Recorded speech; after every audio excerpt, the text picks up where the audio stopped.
O STF está votando, entre hoje e amanhã, a criminalização da homofobia. Muita gente é contra. E é justamente por isso que eu acho que sim, a homofobia deve ser criminalizada. Salve galera, eu sou Maurício Ricardo. Dê seu like, inscreva-se, ative as notificações e principalmente comente. Seu comentário é muito importante e me ajuda a crescer. Eu não vou falar aqui isso como especialista de nada, meu papo aqui é meu papo de leigo, mas é papo de quem tem opinião formada sobre essa questão. E a minha opinião é que as pessoas deveriam deixar em paz qualquer pessoa que não afete a sua paz. E se a sua paz é afetada ao ver um casal se beijando ou coisa assim, cara, tá tudo errado. Não tem como falar dessa questão sem falar de religião. Religião é um tema complexo, mas eu vi um site gospel falando: vai ser votada a criminalização da homofobia e pastores poderão ser presos.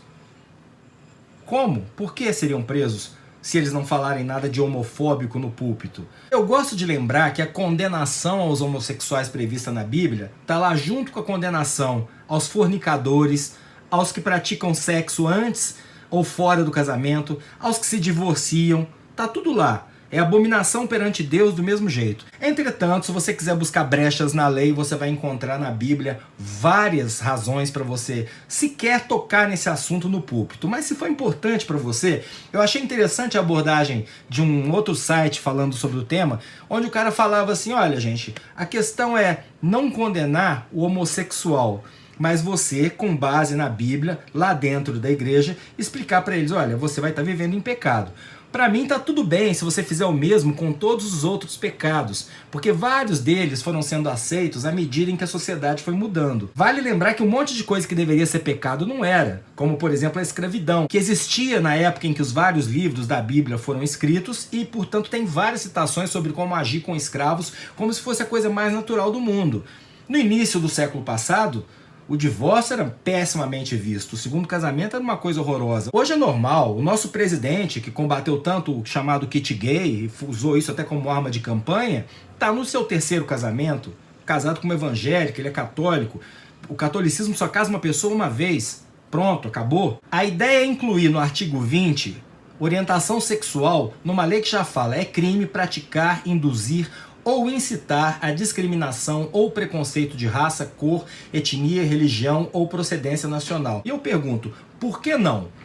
Se aqui já se condena o racismo e a xenofobia, inclusive o preconceito religioso, por que não o preconceito contra os homossexuais? Ah, a lei é vaga, ela pode criar problemas para as pessoas, porque não está muito especificado, qualquer coisa que você falar pode dar cadeia. A lei é vaga, mas é justamente por ser vaga que você não precisa ter medo, se você não estiver fazendo nada errado. Eu vi um depoimento de um pastor onde ele fala uma coisa interessante: olha, não é que você não vai poder chegar no púlpito e explicar homossexualidade está errado de acordo com a lei. Você pode fazer isso, você não pode apontar o dedo para o homossexual, falar que ele está vivendo em pecado e discriminar ele. E ele ainda fez uma comparação: é como uma pessoa que fuma. Você pode falar assim: olha, cigarro faz mal, se eu fosse você não fumava. Mas ele não pode chegar num púlpito e incitar ódio contra os fumantes. Entendem a diferença, que é sutil? E isso eu nem tô falando do que tem mais dentro das igrejas, que é gente que fez sexo antes do casamento, gente que tá no segundo casamento, gente que pula a cerca. Negar que existe uma perseguição aos gays nesse país é uma hipocrisia sem tamanho. Isso foi elemento na campanha eleitoral. Criou-se uma mentira absurda com aquele negócio do kit gay. Se hoje você, meu amigo, ainda não tá preparado para ver um casal gay se beijando, cara, trabalha a sua cabeça, porque o mundo muda, o mundo muda. Até bem pouco tempo, eu era criança e me lembro disso, o racismo que ainda existe, o racismo estrutural nesse país, era muito mais explícito. Tinha um clube social na minha cidade que não tem praia, que não aceitava negros. Se hoje você entrar num restaurante sofisticado e ver aquele monte de gente loirinha, branquinha e tal, e uma família negra, você vai olhar para aquela família negra e ela vai te chamar a atenção. É hipocrisia dizer que não, porque hoje, ainda nesse país, este restaurante, que deveria ter metade das famílias negras, se a gente for pegar os dados demográficos, custa ter um representante dessa etnia. Essa é a realidade do Brasil. No final dos anos 60, foram fazer uma versão em novela aqui do Brasil da Cabana do Pai Tomás, que é um clássico da literatura norte-americana. Eles passaram carvão na cara de um famoso ator branco, em vez de usar um ator negro, e aquilo era super natural. Hoje é natural? Você acha aquilo natural? Não. Hoje isso seria considerado racismo? Sem dúvida. É uma caricatura grotesca de negro. Além de ser um absurdo você não ter um ator negro para fazer aquele papel. A gente muda. Como eu já disse em outro vídeo, antigamente se expulsava a filha de casa se ela perdesse a honra. Os tribunais chegavam a inocentar homens que matavam as mulheres porque elas chifraram ele. Ah, chifrou, então era crime contra a honra.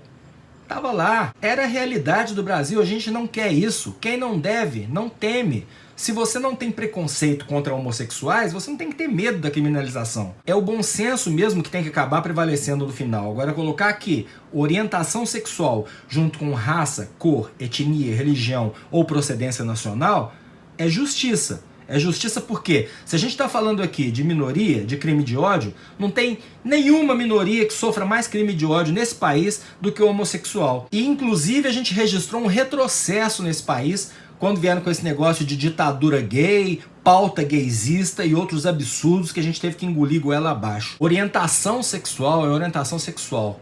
Instintos primitivos, naturais do ser humano, são instintos naturais e primitivos do ser humano, seja você gay ou seja você hétero. Você pode estar na sua igreja e falar, olha gente, isso aqui está errado. Mas não seja hipócrita. Não seja hipócrita. Tem um monte de gente vivendo em pecado debaixo da sua congregação, te pagando seus 10% de dízimo e você não fala nada.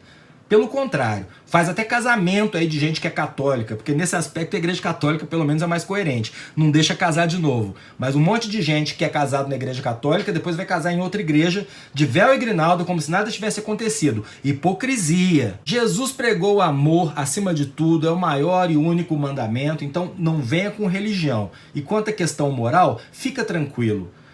Ser exposto a ver gays beijando não vai fazer seu filho ser gay. Eu posso te dar certeza disso, porque eu conheço vários gays, convivi com gay minha vida inteira, tenho amigos gays. No meu meio, que é o meio artístico e o meio jornalístico, o gay é visto com muito menos preconceito do que em alguns outros setores da sociedade, porque a gente convive com eles. E a convivência é o melhor caminho para você acabar com o preconceito. Enquanto isso não acontece, pau naqueles caras que tornam a vida dos gays mais infelizes. Pau nesses caras que fazem um gay ser morto a cada 27 horas nesse país. Pode ter certeza, faz mais mal um gay no armário do que um homossexual feliz construindo uma vida afetiva plena, que é o que todo mundo busca, felicidade e amor. Eu sou o Maurício Ricardo e eu gostaria de saber o que você acha disso. Estamos juntos.